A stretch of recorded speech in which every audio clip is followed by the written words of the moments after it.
Dito po tayo ngayon sa pantalan ng Ibahay po, yung lumang pantalan dito sa Ibahay na kung saan ay dati pong dinadaungan din to ng barko nung mga 80s, kasi naalala ko na sumakay din ako dati dito sa William Lines. Dito kami sumakay at halos sa 14 nakbo noon yung Maynila dahil may bagyo po kasi noon Hindi ko naman alam kung anong year yun. Tinatakbo ng barko ang dagat mula po dito sa pantalan na ito ay talagang napakabilis po ng takbo ng barko na yon.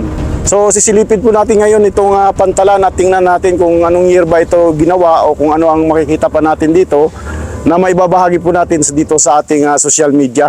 So tara, puntahan natin.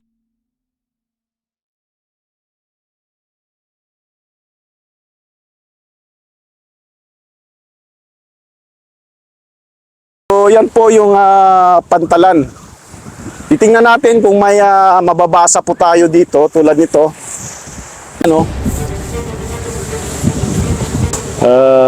Meron ditong nakasulat Hindi ko masyadong mabasa. Project cost 586,855,000. 586,000 lang pala, hindi pala 586 million. Kalahi. So ano to? Pension. Wala, hindi ko maintindihan to kung ano to. Kalahi bago lang to Yung hanapin natin dito, yung marka ng pantalan na to, kung may nakasulat nga ba rito.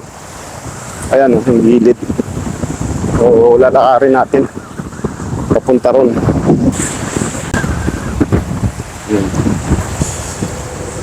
Dito lang po ito sa dagat ng San Isidro, dito sa Ibahay, pantalan.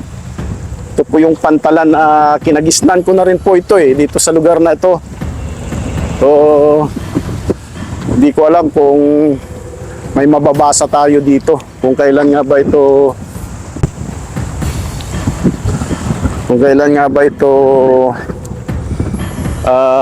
itinayo.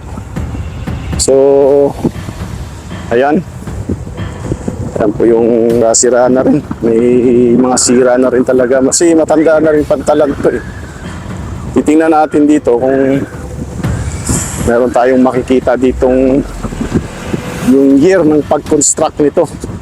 At kung sino bang mga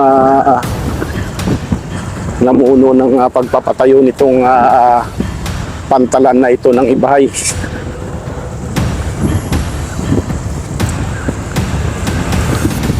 Napakaganda ng dagat yan. Yung barangay Bugtong Bato dun sa gawin na yun. Ito San Isidro na yan hanggang dito. Hindi ko alam kung barangay Kulong-Kulong ba ito o barangay San Isidro na sakop itong pantalan. Alamin natin mamaya. Pero alam ko parang Kulong-Kulong to Ang dami ng imingwit dito. Wala man lang tayong mabasa Ayan Sira-sira na rin dito sa gawing ito May mga namimingwit dito Magtanong tayo sa kanila.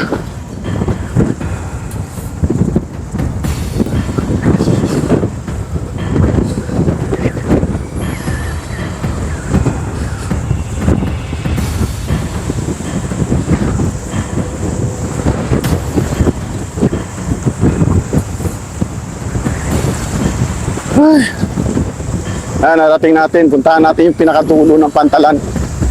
Merong mga namimingwit pala rito Ayan. Halos sira dito, nasira na. Gumuho. Siguro sa lakas ng alon. May mga namimingwit.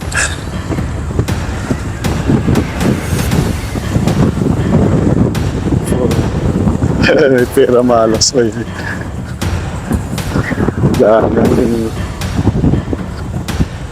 Wala tayong makita rito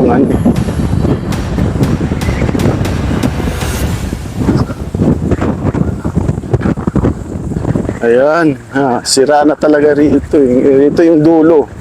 Pero wala talaga tayong nabasa rito na kung kailan ba talaga ito na-construct.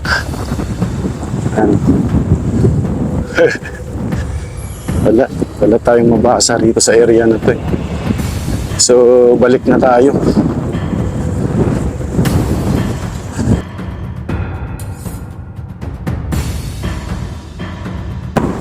Yor! Balik tayo, Yor!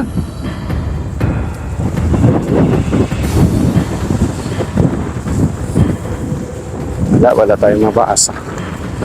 Yan. Yung gilid. Taas pala rito eh. Talagang wala palang cover dito yung area dito. Wala tayong makita. Tama ko si Junior.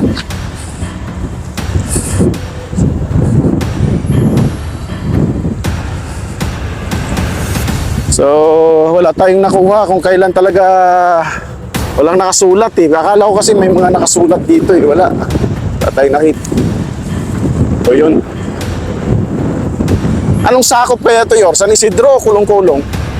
Kulong-kulong talaga ito? So, sakop daw ito ng barangay kulong-kulong. Ayan o, may hagdan-hagdan pa o. Pwede kang bumaba dyan.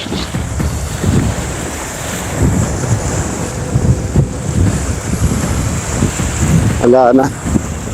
Luman-luma na rin kasi itong pantalan. Kung saan marupok na yung mga ano niya. Kinain na rin ng dagat yung mga bakal nito.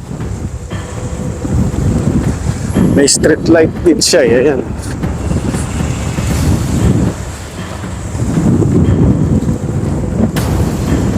Kasi alam ko parang ni-renovate din dati ito eh. So, hindi talaga tatagal ang bakal sa tubig dagat. Kaya't ayan, sira-sira na talaga. Dati may kainan yan dyan eh, oh. Sarado, no? Yan yung dagat eh, oh. Ang ganda ng dagat dito. Walang naliligo. Kung mahal na araw, puno ng tao to eh. Yun. So, pabalik na tayo.